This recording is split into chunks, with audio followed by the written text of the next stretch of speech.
Κύριε Τραβάκλα, εσείς πάρτε τον.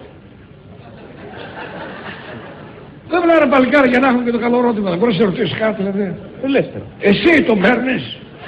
Για να ξέρω τι μας γίνεται δηλαδή. Εγώ. Αμέσως φαίνεται.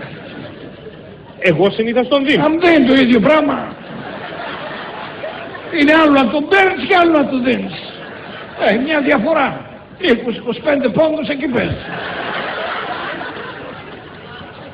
Κύριε Τραβάκλα, και εμένα όμως. Και εσένα όμως. Ναι, αν με καλέσεις κάποια άλλη εκπομπή, ναι. Και εγώ τον παίρνω. Τον παίρνεις. Εγώ δεν έχω κανένα πρόβλημα.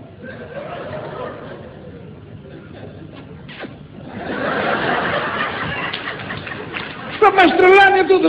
Ωραία και τι, τον παίρνεις και τον... Αυτή είναι η δουλειά μου. Ωραία δουλειά κάνεις.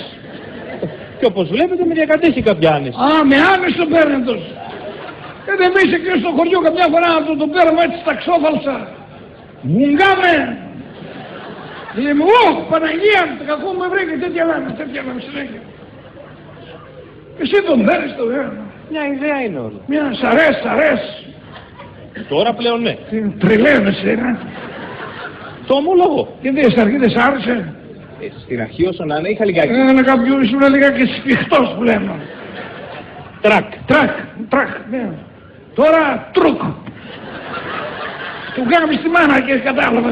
Πώς μιλάτε έτσι κύριε Τραμπάκουλα, σας παρακαλώ. Θα μείνω χωρίς δουλειά. Μόνο σιγά τη δουλειά που κάνεις. Τι δουλειά κάνεις. Σκάβς. Κάθε συνέχεια. Όλη τη ενόχλωση εδώ. Δεν μου λένε να μου το δεις, το παίρνεις έτσι και το λες έτσι. Φόρα παρτίδα μου λέμε. Του παραδέχεσαι. Ακριβώς. Η μάνα το ξέρω. Ποιο πράγμα. Πρέπει να η μάνα το ξέρω ότι εσύ